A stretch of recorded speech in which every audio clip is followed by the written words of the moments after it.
So Emory, I had a normal vaginal delivery. Emory was a healthy baby. He not only was healthy, but he was thriving. He lifted his head at a quicker time. He walked quicker, his height. He was just the typical developing baby, and we loved watching him grow. We loved everything about him, and we still do. And it was really exciting to see him progress so quickly as a baby.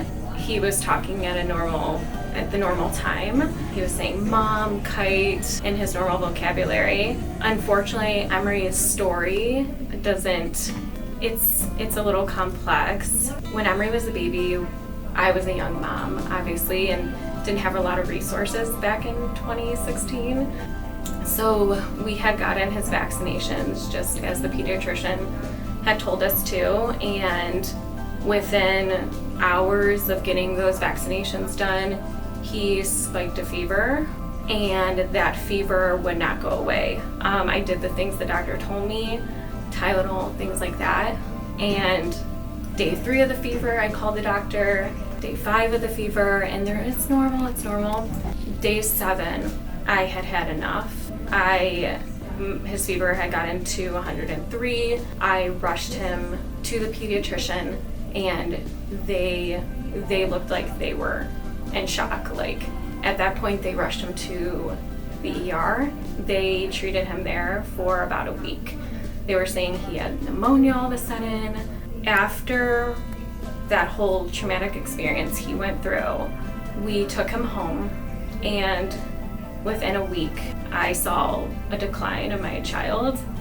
He had stopped talking. He was zombie-like. That didn't go away. It never went away.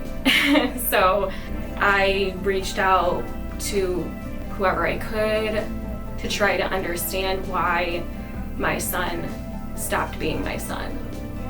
And when I finally was able to gather something, they were like, oh, maybe he has autism. So I took him to an autism clinic to get evaluated for that.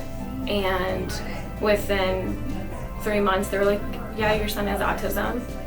There was no medical professional there with us. It felt like a blanket diagnosis, and the resources weren't given. We ran into going into kindergarten, and I'll make that story quick, but again, not knowledgeable about it, not given the resources. Emory got his kindergarten vaccines, and within 24 hours, he had a grand mal seizure. He has never had epilepsy in his life, and now he has it forever. I've constantly lost my son due to vaccines, and now I'm, getting more educated on it. Since I've come here, I came here to Judge Family Chiropractic with Emory having epilepsy and me kind of being the single mom I am, and I just didn't feel good.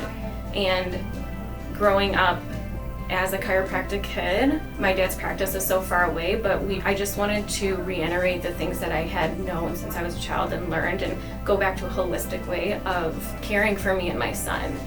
We have been in and out of clinics. We've been to Mayo and Minnesota. And so coming here, what I've noticed in Emory, first off, is that he's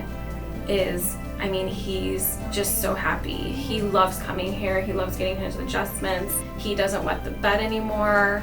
We've seen a decrease in his seizure activity. He sleeps so much better. His teachers are saying that he's focused. And I know that this is an answer. This is something that I'll never stop doing for him. And as far as me coming in here, it's been, I didn't feel good about myself, taking care of him, and I just feel so much better. I'm a teacher, I'm a single mom, I take care of Emory, and now I feel like I have energy. I feel like I've lost weight. I feel just mental clarity and just better. And I just know that, me and Emory have a journey, but this is the path we want to take.